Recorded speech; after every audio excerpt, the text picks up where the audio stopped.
Oi novamente, pessoal. Eu vou falar agora aqui um pouco sobre o parâmetro que eu considero o mais importante que o CyberRIF monitora e controla, tá? Então, que é o pH, tá? O pH ele pode ser medido tanto na água do aquário, né, quanto na água de saída do reator de cálcio. O sistema permite que você instale dois eletrodos, né, na saída do reator de cálcio e a outra no próprio aquário, tá? Então, no caso aqui, eu só instalei aqui a unidade que controla o pH do aquário, né? Ele está aqui numa solução aqui 4, que eu deixei aqui para testar, que eu estou aqui no laboratório. Quando ele tem a unidade de reator de cálcio, ele alterna a cada 5 segundos de pH para pHC, entendeu? E vai exibir, quando tiver o pHC, vai exibir o pH que ele está lendo na saída do reator. Tá? Esse é um ponto importante. Tá? E o pH que vai falar muito sobre o nosso aquário, né? Principalmente durante o fotoperíodo, né? Seja antes do sol nascer, seja antes das luzes do nosso aquário acender, né? E no momento em que elas apagam, né? Porque a gente sabe que a atividade de fotossíntese dos corais, tá? Elas modificam, né? o pH da água, né? E a gente consegue por isso, através disso também, né? De como ele nasce, como ele termina o dia, se a nossa reserva alcalina está boa ou não, né? Então é um parâmetro muito importante, tá? Com relação ao que pode ser controlado, né? No caso dos aquários marinhos, né, não existe a importância ou alguma coisa que você possa fazer com o pH da água do aquário, tá? Não existe nenhuma ação que você possa ou que você deva tomar, né, no caso dos aquários marinhos. Porém, os plantados, né, você pode ter o controle do pH alto, tá? Que existe essa opção do CyberRIF. O que você vai fazer? A partir do momento que ele passar de 7 ou 7,5, você pode acionar uma válvula solenoide, né, injetando CO2 na água, vai fazer com que derrube esse pH até um nível que seja interessante no plantado. Como eu não conheço plantado, eu não sou desse mundo, entendeu? Então eu prefiro não falar qual que é esse número, até porque eu não sei, entendeu? Então, com relação ao controle, não tem muito o que fazer, não tem muito o que acionar, a não ser na saída do reator de cálcio, tá? Que aí nesse caso a gente sabe que a mídia, a mídia do reator de cálcio, ela passa a se dissolver, entendeu? Aqui abaixo de 6,2, então você vai injetar o CO2 através de uma válvula solenoide até que fique abaixo disso, para que a mídia dentro do reator seja dissolvida. E existe esse controle também, que seria o controle de pH alto do reator de cálcio. Ou seja, se ele atingir um valor de 7, vamos dizer assim, vamos injetar CO2 até que caia para 6. Então, essa aplicação existe, tá? Então, só para vocês terem uma noção, né? Eu vou entrar aqui no menu, tá? Então eu tenho aqui, no caso, a opção 6, controle de pH alto, tá? Quando você tem a unidade de reator de cálcio instalado, ele vai apresentar duas linhas aqui, no caso, né, em que ponto você deve ligar, em que ponto você deve desligar, né? E esse terceiro parâmetro também é importante, né, que é o alarme, né? Porque o que acontece? Se o seu pH da sua água, por algum motivo, ficar alto demais, acima de 8,9, significa que alguma coisa está errada e está colocando em risco as vidas que você tem no seu aquário, entendeu? E ele pode te enviar um torpedo se ele estiver alto ou baixo. Daí a importância de você ter isso, tá? Que no caso está parametrizado para 8,9. Daí aqui você tem ele baixo, tá? Ou seja, se cair de 7,7, ele vai entrar numa situação de alarme e pode te notificar, né? Isso é muito importante, né, para o sistema, para que ele venha a prevenir acidentes, né? Bom, vamos falar de uma coisa aqui importantíssima, que é a probe. Eu tenho aqui uma probe de marca, tá? A primeira coisa, vamos ver como é que se posiciona ela. Se você Se você tem um SAMP, entendeu, onde não tem a variação de nível, tá? Você pode muito bem prender com essa ventosa no vidro, não vai ter problema nenhum. O importante é que a água não passe aqui dessa parte preta aqui, para você colocar em risco a parte elétrica aqui do eletrodo. Tá? E outra coisa também é o seguinte, ela não pode ficar seca. Né? Essa ponta aqui ela tem que estar sempre no meio líquido. Né? Aqui está com um fluidozinho aqui de pH de calibração 4, que eu vou até usar aqui para a gente brincar um pouco de calibração daqui um pouco. Né? E essa parte não pode ficar seca também. Ficou seca de um dia para o outro, você está arriscado a perder a sua probe, que não é barata. Não é uma coisa, não é um item, não é barato e também não compra em qualquer esquina. Então preserve a sua probe, ela pode ter uma durabilidade talvez um pouco mais de um ano. Essa aqui que é uma probe de qualidade, pode ser que dure 1 ano e meio ou mais, mas ela como funciona igual uma pilha, se um dia que ela acaba. Continuando, gente, se você por um acaso, entendeu, não tem certeza, né, se existe o risco de você afogar essa probe, por quê? O que acontece? Essa parte aqui ela tem que estar sempre umedecida, tá? Senão você perde a probe e o prejuízo é bom. Tá? E essa parte aqui também ela não pode ficar encharcada, essa parte elétrica dela aqui, porque com o tempo também vai te dar problema e você também pode perder a probe. Né? Então eu falei que se o seu SAMP não tem nenhuma variação, o seu aquário, você pode prender ela com a ventosa. Tá? Se não, uma boa ideia, né, se o seu SAMP tem muita variação de altura, é você pegar uma placa de isopor, você vai tirar essa ventosa daqui, fazer um furo com uma caneta, entendeu? Numa placa de isopor, e você vai inserir a probe para ela ficar boiando, né, no SAMP. Então, independente da altura que tiver o SAMP, a parte, né, da junção aqui vai ficar sempre umedecida, sempre dentro d'água e medindo, e essa parte vai ficar protegida da água, né, com tranquilidade, né? Ou seja, você não vai ter essa dor de cabeça e vai ter uma probe por muito tempo. Tá? Então isso aí é o que eu chamo de colocar a probe numa boia. O mesmo procedimento pode ser feito aqui com esse termômetro também, evitando com que a água entre e dê curto no termômetro. Né? Bom, um outro ponto interessante é que esse probe da Pinpoint aqui, ele vem até com 2 metros de fio. Alguns outros probes da praça vem com 1 metro só, né? E tomar muito cuidado para que o fio não encoste em nenhum cabo de bomba ou cabo de qualquer outra,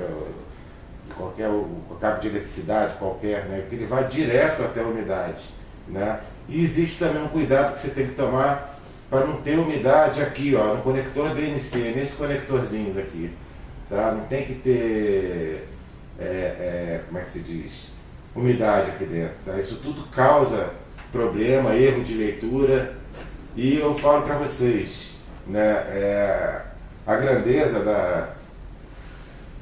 da energia, né, que é gerada por uma probe é uma coisa muito pequena, cara, coisa, né, muito baixa mesmo. Né? Então qualquer coisa pode influenciar na leitura e você ter uma leitura errada do pH da sua água. Tomando esses cuidados, você pode ficar tranquilo. Tá? Outra coisa, aquário com fuga de corrente, entendeu? É complicado. Né? Aqueles aquários que você coloca a mão dentro d'água e toma aquele choquezinho perto da unha, né? Isso daí é problema. Você tem que identificar quem é que está deixando escapar energia, desligar cada equipamento, porque isso também vai influenciar na leitura e a gente, né, nós aqui que projetamos o CyberReef, não temos muito o que fazer com relação a esse tipo de situação. Né? Então tenha um aquário sem estar eletrocutado, tá? Isso é importante. Tá? Uma outra coisa que né, mesmo você tomando todos esses cuidados, podem ocorrer alguns pequenos desvios, né? De alguns centésimos, né? Você pode ver que o CyberReef ele mede com 2 casas decimais, né? Então, às vezes a diferença de 3, 4, 5 centésimos, né, ou até um décimo, né, na leitura, isso pode acontecer por mais que você tenha o cuidado. Como que você identifica, tá, isso? Né? Você vai pegar um pouco da água do seu aquário, colocar dentro de um copo, pode ser um copo desse aqui, assim, entendeu? E simplesmente inserir o eletrodo, né, aqui que está com uma solução de calibração 4, tá? Inserir o eletrodo ali na água do aquário e esperar um tempo e ver qual que é a diferença que dá, né, da água dentro de um copo com relação à água do aquário, né? Esse fenômeno a gente chama de ground loop, tá? Isso é comum, isso acontece também, né, em sistemas industriais, em tudo, né? E o CyberReef, ele tem um recurso, né, chamado compensação de ground loop, que eu quero mostrar aqui para vocês, tá?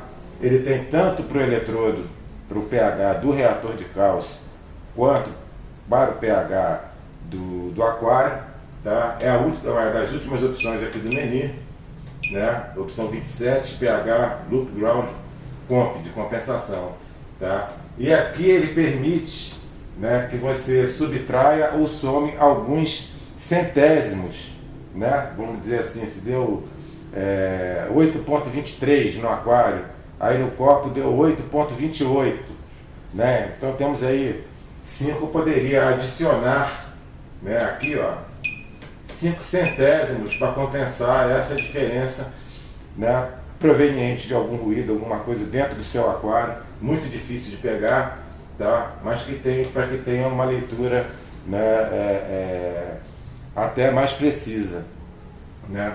Então essa opção 27, ela é importante também, tá? Agora vamos rapidamente dar uma olhada como é que faz para calibrar o pH, tá? Então, no mercado, né, lá fora, nós temos primeiro as soluções de calibração, né, que normalmente são essa aqui, ó, pH 7, você tem ela no pH 10 e tem ela no pH 4. O que significa calibrar e por que a gente tem que calibrar o equipamento? Primeiro, as probes, elas são fabricadas, né, e elas podem apresentar desvio até de 1 ponto de pH. Ou seja, se ele está marcando pH 7, é aceitável na probe que ela tem um desvio dela marcar 8 ou marcar 6. Né? Se você for olhar no manual da probe, ela mais ou menos 1 ponto de pH. E isso para a gente é muita coisa. Né? Tudo bem que as probes de qualidade apresentam desvios bem pequenos, né? Mas é importante você ter uma referência, né? E outra coisa também, né, que como é uma leitura analógica, apesar de depois ser transformado em um dado, né, eu digo para vocês que os componentes eletrônicos analógicos, eles nunca são iguais, né? Existe sempre a diferença entre um componente e outro, tá? Então, por isso é importante você calibrar, né? E como é que funciona a calibração, né? Eu vou calibrar conforme soluções de referência, dessas aqui que eu mostrei aqui para vocês, tá? E aí eu vou marcar aquele ponto, ou seja, né, a gente vai medir quantos milivolts, no caso, né, que vem por intermédio do eletrodo quando está naquela solução, né? E mais de uma, né? Então, o que acontece? O sistema ele vai interpolar, né, por exemplo, entre o 7 aqui e o 10, para ter o seu 8.3, 8.4 bem marcado no sistema, tá? E como é que é feito isso? É muito simples, tá? Eu vou pegar aqui, vou nas opções de calibração, tá? Ó, tem aqui 7, 10 e 4, tá? 7, 10 e 4. Tá? Quando eu tenho, no caso aqui, eu vou mostrar só a calibração do aquário. Quando eu tenho o pH do reator de cálcio, ele vai me perguntar qual eletrodo que eu quero calibrar. Se é o do reator de cálcio ou se é do aquário. Aqui no caso, como só tem a unidade pH URP instalada, tá? Então ele vai me perguntar só não vai me perguntar nada, ele já vai presumir que é do aquário. Então vou botar aqui na solução 4, que é uma que eu tenho aqui para testar, e mostrar para vocês. Tá? Então olha aqui, ó, ele está dizendo solução tampão 4, que é onde você tem que inserir seu eletrodo. Tá, o pH que ele está vendo lá é 4,11. Olha o desvio, tá um desvio de 11%. Né? Ali um fator de correção, né? 1,02. Tá? Aí o que eu tenho que fazer? Eu tenho que pressionar aqui o OK, né? No momento que a solução estabilizar, isso é importante, né? Não é colocou, já deu aqui e tal, aperta. Não. Espere 5, 10, 15 minutos, até você ver que não existe mais variação, que está congelado naquele valor. Aí você vai pressionar o Enter e ele vai marcar aquele ponto dizendo que aquela tensão é o do pH 4, né? E ele internamente vai fazer as contas certinhas, tá? E caso você não tenha uma solução, acabou de colocar um eletrodo novo, né? Você vai pressionar o UP, né? Que é a setinha para cima, dizendo que você quer uma calibração padrão. Importante, tá? Não adianta nada você calibrar, por exemplo, com o 4, se a sua faixa de trabalho é entre 7 e 10. Se a sua faixa de trabalho é entre 7 e 10, tá? Você tem que calibrar com o 7 e com o 10, que é o nosso caso do aquário marinho. Entendeu? O 4 não vai servir, o 4 vai servir para um aquário plantado, onde a pessoa vai trabalhar entre 0 e 7, né? Ou entre 2 e 7. Né? Então, esse dado é muito importante. Tá? Então eu vou dar um Enter aqui, né? E vou voltar lá para a tela principal, aqui, apertar o menu, né? Entendeu? E aí ele vai dar a calibração correta ali conforme a solução que ele está lendo, né? E é isso aí, calibração, né? É isso que eu tinha para falar para vocês. Mais uma vez aí, obrigado, cara. Qualquer dúvida, né, temos o manual, ou pode escrever um e-mail para mim, e até o próximo vídeo. Grande abraço.